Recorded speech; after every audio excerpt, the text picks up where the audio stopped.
So good morning guys, nandito ako ngayon sa Olongapo, kasama ko ang girlfriend kong maganda dahil sa hirap ng buhay guys. Syempre sasamahan ko siya mag-apply ng trabaho sa isang laundry shop. Ito na, nagpasa na siya ng kanyang resume guys. Wala siyang tsinelas dahil ito yung requirements dito sa laundry shop nito sa Olongapo City. Tawa siya ng tawa dahil confident siya. Tapos sabi, rumampa ka muna. Tapos malalaman mong natanggap ka na guys kung paglabas mo meron ka ng dalang supot ng SM. At eto na nga guys, palabas na siya. Congratulations my love, na nakapasa siya sa sa screening guys. Tawa siya guys. Tumawa na siya dahil nakapasok siya. Nice one, labandera na ang jowa ko. Tapos tignan naman guys, unang araw pa lang sahod agad. Yun yung maganda dun. Tapos syempre kailangan niya ng bunit kasi malamig dun sa laundry area. Kaya sinamahan ko siya mag-shopping.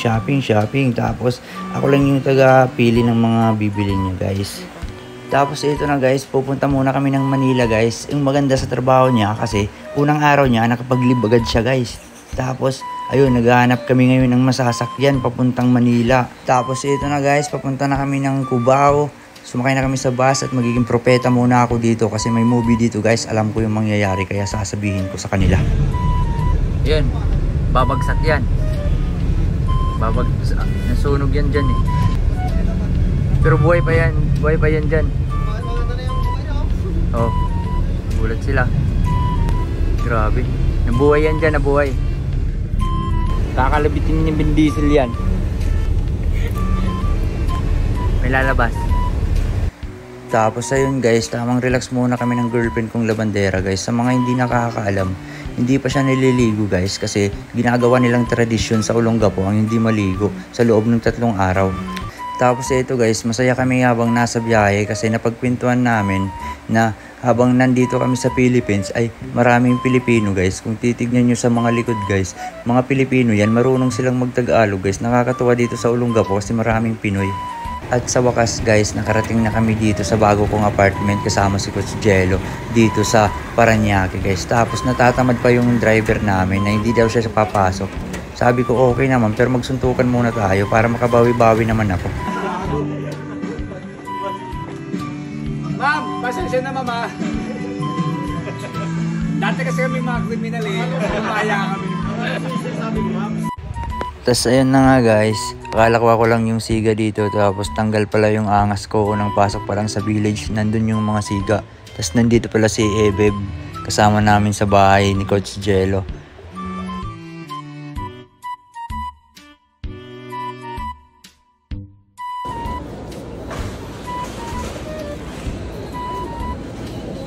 Saan ka punta, girl?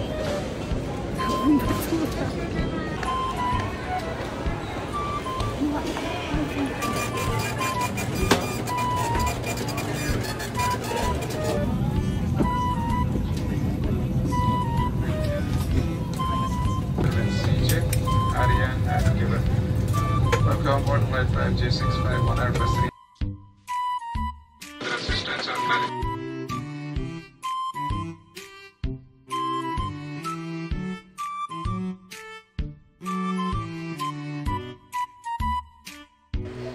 Kung mahilig kayo sa sports ay i-click nyo lang ang link na nasa pin comment tapos ilagay ang promo code na 1X Flying.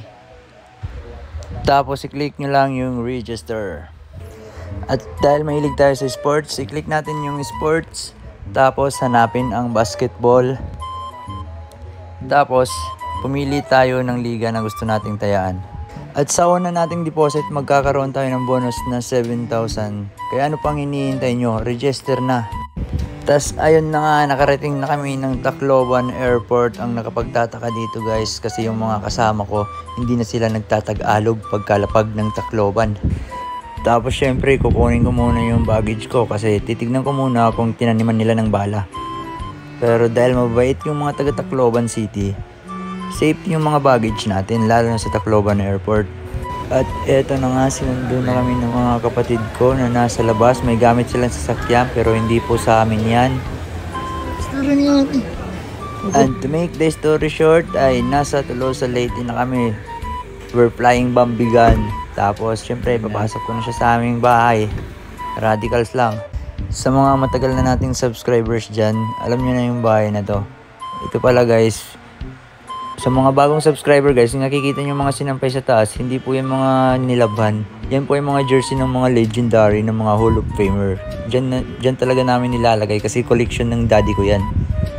Tapos paggising namin kinabukasan, ito na datnan ko. Yung mga pamangking ko, nanonood sila ng malaking katawan.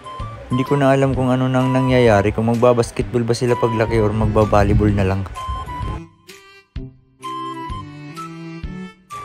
Tapos ayun na nga, nag-umpisa na yung trabaho ni Casey. Pinagluto niya ako ng coffee glazed bibimbap ribs.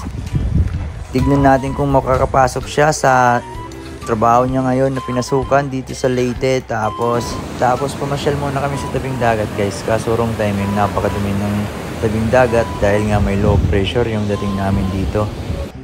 Tapos nag-promote muna kami ng damit guys na galing sa Luckiest Clothing. Mag-DM lang sa FB page at pwede kayong order sa Shopee. At eto guys, maliban sa pagluluto ay pinakitaan tayo ni Casey ng ibang skills na kaya niyang gawin, at ito ang paghuhugas ng dishes. Hala, dishes. Tapos naka off night clothing pa siya guys. Shoutout sa off night clothing na nagbigay sa amin ng t-shirt. Tapos syempre, para lumakas yung loob ni Casey ay bibigyan ko lang siya ng mga words of wisdom. Enjoy mo lang, tapos love your job. Lagi mo akong nasa likod.